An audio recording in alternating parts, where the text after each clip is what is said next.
from a couple weeks back between Muzz and OGCJ. Now, the whole point of this debate was there were some back and forth YouTube videos about the value of video games, how the video game economy actually worked, and there were some pretty strong opinions going back and forth, so they decided to hash it out in a good old-fashioned debate. I moderated that, and then they answered the following 5 questions that we're going to explore, and the judges here would be Lucas. What's up? John. Hello. And Zeke here. How's everybody doing? And pretty much what we're going to do is we're going to go through each one of the questions, and then they are going to give who they awarded the point to for each question based on the debate, and kind of explain a little bit of what their rationale was. It's going to be a short video, probably about 10-15 minutes for us to blitz through all these, but then we're going to declare a winner at the end of it, and you can watch this video by subscribing to Geeks Podcast or L1 Games, and possibly on OGCJ's channel if we can get a copy of the video to him as well. So let's go ahead and get started. The first question of the debate was, what is your position on the value of physical games versus digital games? Now, John, I understand you took the best notes on what the responses were, so if you could kind of, say who you thought won that and why, and then we'll get Zeke and Lucas to weigh in as well. Okay. I believe Muzz won this point because CJ, pretty much his only arguments for the value of digital games over physical games was saying that physical games break down with time and wear out. Digital games are easier to access and they're cheaper. If you hear a little squealing, that's my daughter right below the computer station. Muzz had the argument saying that physical games have more intrinsic value because you can actually hold them in your hand as opposed to something that's just full of zeros and ones, that's data stored on your computer. He said he made a really good point saying that iCloud and other, digital services are actually non-transferable, and that our iCloud, he said, is deleted when you died. I thought that was interesting, and it got an interesting response from the moderator. And you cannot really trade digital copies, and you have to, there is no real ownership of digitals if you actually read the license agreements, which is the point that Muzz made. And then, OGCJ came back and said that physical PC games are non-existent, but Muzz came back and accurately just said that digital games are actually a whole lot cheaper for the video game producers to make. That's why that they're a whole lot cheaper for us, because it's a heck of a lot cheaper for those guys. And then it also cuts out the middleman, but it doesn't give you an owner over a physical copy. So kind of that was the cliff notes of the debate. I give a point to Muzz just because he more accurately related the differences between a digital and a physical copy, and he also more accurately stated why digital copies are more easily accessible than physical copies. Alrighty, Zeke, what do you think? I'm gonna have to go with Muzz on this one. I mean, the way I kind of put it in mind is like, I like physical copies more personally, and the best way I can explain it is like, take Amazing Spider-Man #1. If you have a digital copy, it's not worth anything, but if you have that comic like in your hand, that is worth like thousands upon thousands of dollars. Sure. Physical copies, I do believe, have more value than, digital copies. And do you think that Muzz just defended that point better then? I do think he defended it well. Right. Lucas, what do you think? I'm going to have to agree with the other two guys. I think Muzz is right where the physical copies has the higher value. I personally enjoy owning a physical copy of every game I own.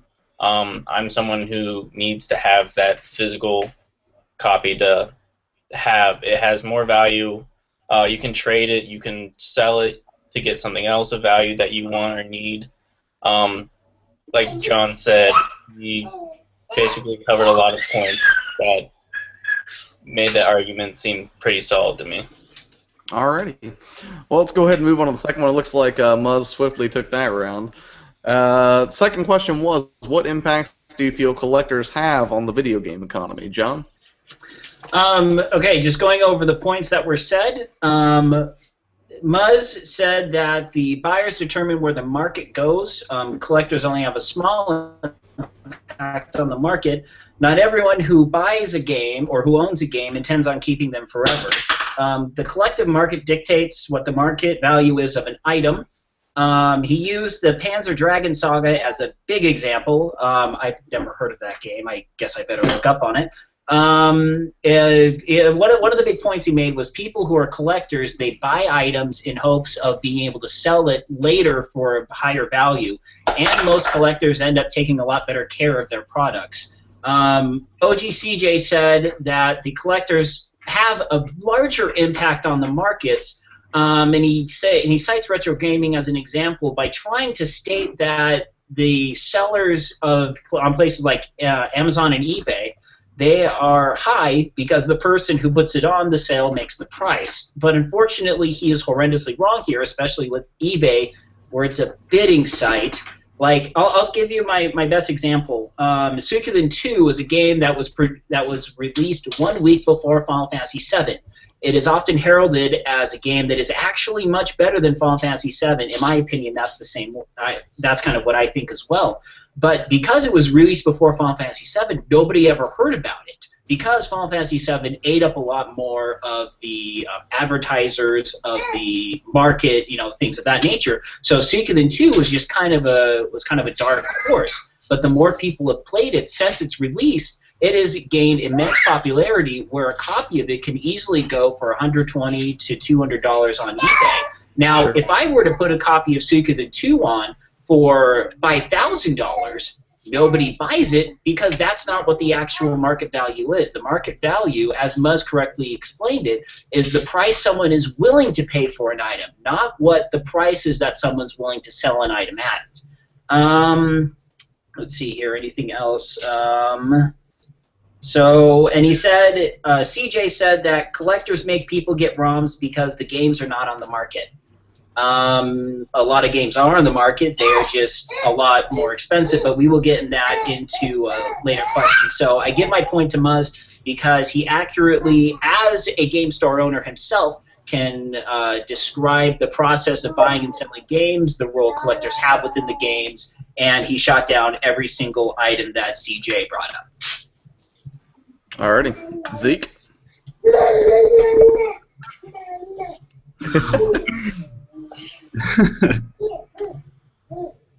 I have to agree with Muzz. I mean, I don't think collectors hold that much accountability like on the marketplace for video games.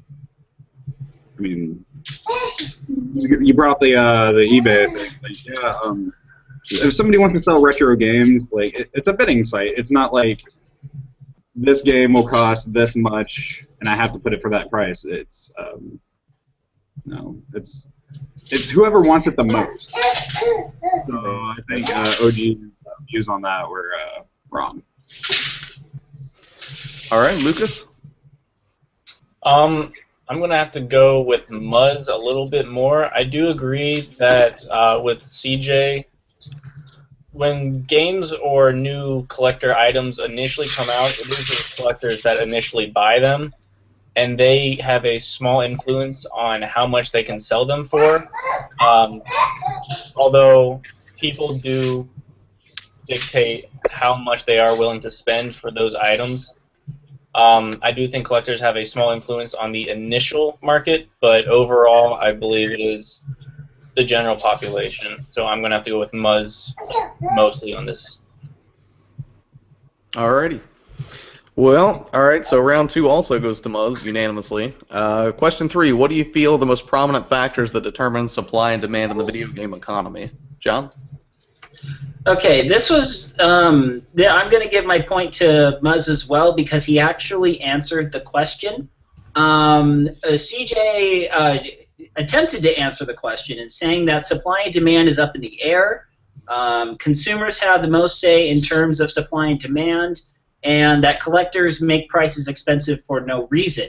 And then Muzz went on to give us a little kind of, college-esque lecture in terms of supply and demand.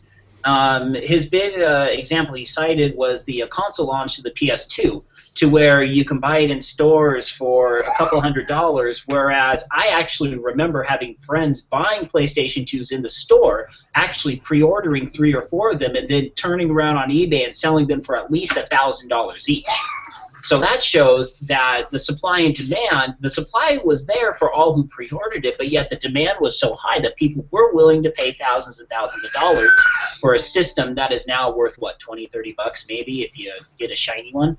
And then CJ actually did come back to say that demand is more important. Well, he continued to say that demand is more important, completely negating the supply side of the equation. And another interesting point that Muzz brought up was that some games have flooded the market and really don't have any real value. He cited Fallout 3, Uncharted, pretty much any huge blockbuster that comes out. That's because they, really think the game's going to sell, so they flood the market. But then once everyone's bought the game really has little value, so the resale value is extremely low, and that's usually when I swoop in and buy those games because I'm a cheap person. So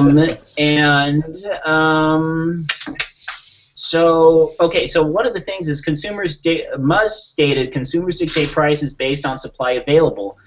Going back to the point that was just made regarding if a certain game is flooded the market, it's not really going to be very valuable. In terms of what I was saying earlier about Suikoden 2, there was a very limited supply of those games released. So to actually buy a physical copy, it is really rare because there's only a certain amount that's floating around the marketplace in and of itself. So demand is high, price is going to be high, and it's the same with any console at launch. The demand is high, so if someone actually has a couple to sell, they're going to sell it for a lot of money because they can get a lot of money. So like I said, point goes to Muzz. He actually answered the question and gave a really, really, really good lecture on basic economics. Alrighty, Zeke. I'm also gonna go with Muzz on that one, exactly for how John phrased it. But I would probably say it not as smart or well spoken. I mean, he is a game store owner. He knows all about supply and demand, and he is a gamer. Plus, so what you're saying is he has experience on both sides, both as the producer and the consumer side, as it were. Yeah, he's on both sides, so he knows. Lucas? I'm going to give my point to Muzz as well, mostly for the points that Zeke and John have already brought up, so I feel like there's not much I really need to say on this one. Oh, you're just being shy. But, they basically said everything that I was thinking. John mostly, but... Oh, sorry, Zeke's like mostly John, the smart guy. Okay. I'm a loudmouth. I'm sorry. I speak a lot. Oh, man. Okay, moving on. Number 4, what factors do you feel have contributed to the increase in video game piracy over time? John? Okay, this one is actually a little hard in terms of the actual content. My point goes to Muzz as well, because OGCJ, I believe, incorrectly misplaces the blame for the reason why people pirate. He said during his rebuttal, he claims that gamers can't, being the operative word, pay for the higher prices of older games, and that's why they pirate.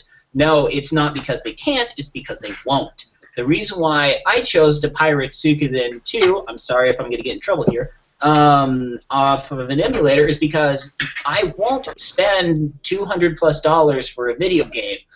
I'm sorry, I don't want it that badly. So, and Muzz saying that pirating of physical games is nothing more than a money grab, I don't really understand that one, but I guess there's a big thing of a collector of people bootlegging actual physical copies of games. I don't really know much about that. Emulators have no value as opposed to physical copies. This is the point that really wins in the argument. For people who want to play a game but aren't willing to pay for it, that game really has zero value for them because they want to get it for free. Pirated games are worthless, as Muzz stated. That's because you can either A, download a single game, or B, you can just get the entire Super Nintendo collection in one nicely packed little zip file off of BitTorrent or something like that. So Let's see here. OGCJ pretty much tried to justify piracy, as Muzz stated during his rebuttal, just because they can't pay for the high price of the retro games. I'll kind of stave off my own commentary on that. But in terms of this debate, I would give the point to Muzz because he accurately described why people emulate, well, why the majority of people emulate. And OGCJ kind of went back to his boogeyman of blaming collectors for the reason why people pirate. Alrighty. Zeke, what do you think? Who's the point go to? I'm going to go with Muzz. I mean, I don't believe, like, gamers can't pay for games. Like, they absolutely can. I mean, I've saved up money, you know, to buy a game. Like, it's easy to do. I mean, if you want the game like so bad, and you have the money, I mean, of course you're gonna like download it, steal it, bootleg it, however you want to phrase it. But like I'm just going with Muzz on this one. All right, Lucas, what about you? I'm going to give my point to Muzz as well. The point where people can't like afford the games, sometimes that's relevant, such as like I was going to a game store a few weeks ago, and they had the X and Y games along with some of the other older Pokemon games that were $60, $70 a pop, and being a college student, I can't afford that. So I could easily just go online and download an emulator, and that'd be much easier to play. Plus, another reason I feel like people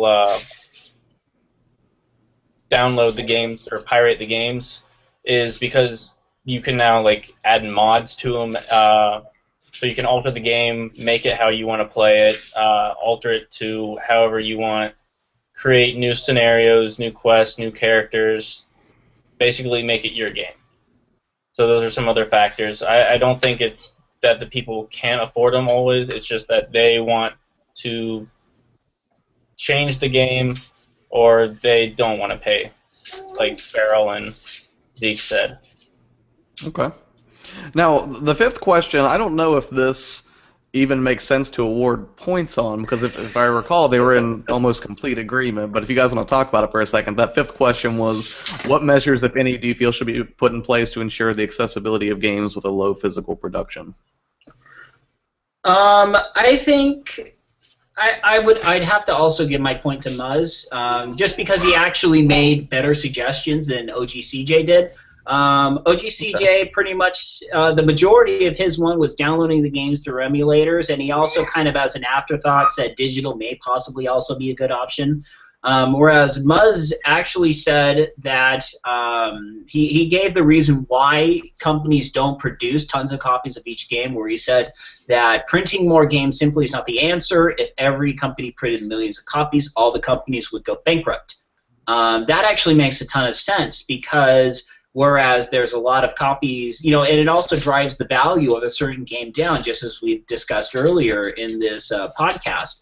But I believe that, you know, a couple of things he said, Muzz said that was really good, is HD remakes are a really good idea.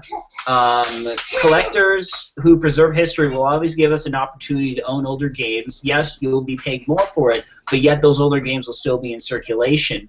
But I think one of the best ideas he came up with was reprints and releases / reboots, where, you know, I remember back in the Nintendo 64, that's when they started the million seller list, where you had some of the great games that were made during the first part of the console life brought back in the end of the console life with the million seller label. Yes, granted, that game isn't worth as much as the original game.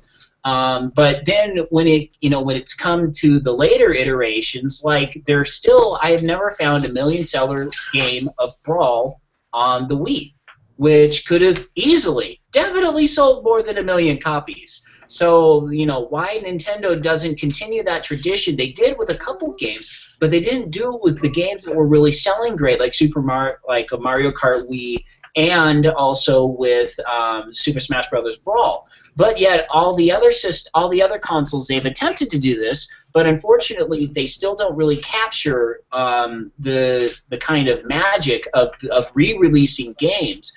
They're starting to do that a lot with their digital libraries, but I still believe they should run physical copies because, let's face it, the games don't really cost that much, and if you can sell a brand new game for $20, they could still make a nice little profit, and people still have the ability to own physical games. And it was kind of weird at the end where both was in total agreement, where neither really had a good rebuttal. So that was a kind of an awkward way of a debate to end, but it was kind of nice that everyone was able to play nice at the end. So once again, I give my point to Muzz just because he actually made the best recommendations, and OGCJ did a valiant effort, but unfortunately Muzz's arguments were a lot better. Alrighty. Zeke? Are you going to award a point, or you just get a point because it was a wonderful agreement, or? I was actually going to say the way they both kind of agreed. I think they both deserve a point. So, all right. And at least the fifth question is a tie for me.